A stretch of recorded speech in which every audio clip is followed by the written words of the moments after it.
Hi there, it's me Saif and welcome to my YouTube channel. In this video, I'm gonna walk you through with the while loop, which is a very common loop in Python programming.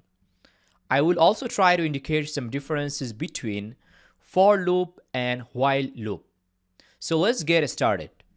Well, that is how the structure usually looks like in while loop. At first, we need to mention the starting value, which is our iterating variable. And then we need to start our while loop. With the while loop, we need to mention the condition at first.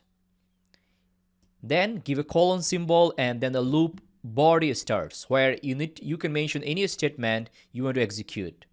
And also you need to mention the increment or decrement of your iterating variable. I know it sounds quite confusing.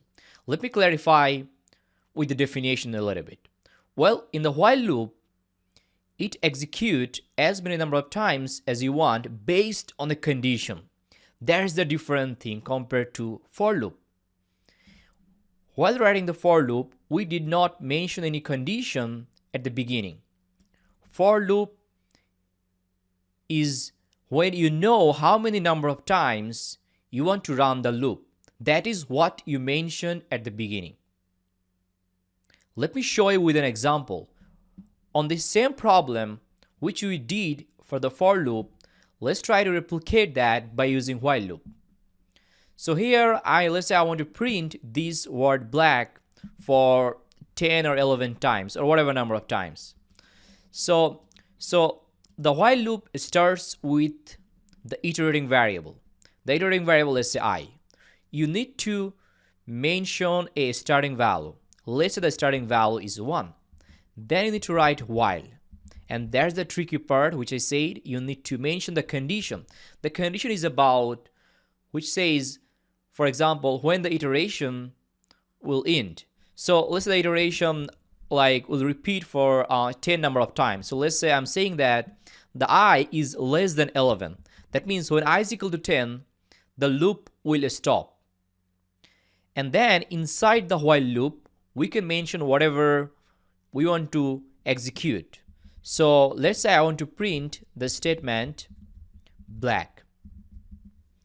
And then again, guys, at the end, you also need to mention how you want to have your increment of the iterating variable. So let's say if I write I is equal to I plus 1, which means, okay, cool. Yeah. So I starts from 1, right? Now I'm saying that I will have 1 step increment at every time. So 1, then 2, then 3, then 4, up to 10. You can also say I is equal to I plus 2, which means 1, 3, 5, 7, 9. Only 5 times the loop will repeat. So now let me run that. Let me see if, okay, here I got the result. So you can see here, black is having for 1, 2, 3, 4, 5, 6, 7, 8, 9, 10. 10 times this statement is repeating.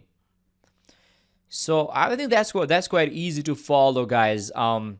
So that's the same problem we did for the for loop. While initially, as I said, we did not require to mention any condition. And also we didn't require to assign the initial variable at the beginning. So if you ask me, hey, which loop is better? Okay, there is no universal answer on this. On each problem, which loop gives you the result in faster way, there's the better option, right? So on many problems, you can use for loop, you can use while loop. So it's up to you which loop you're comfortable to use, and also you're getting the output in much faster way. So depending on the situations, you need to decide. I personally feel many times for loop is quite simple to use, as it doesn't require to mention any initial variable. Also, it's not based on some kind of conditions. However, in many cases, assigning initial variable, also assigning condition with that, and it gives you some kind of advantages depending on the problem. So that's a little bit ideas about for loop and while loop. Let me do one more problem, guys. Let me do that this way. Let's say I want to assign that with a variable or a vector. Let's say instead of, so before I write I, Let me write down a vector here. Okay, let's say I want to print a vector which is x equal to, let's consider like a list 1 2 3 that has 3 digits. And now in the print function, let me write down instead of writing the black, let me write down x, which is our variable name, right? Cool. Now if I hit the run button here, okay, here I'm getting 1 2 3 4 10 times. And now if you want to run this for let's say 5 times, so you can do that like I less than 6 or maybe like 3 times.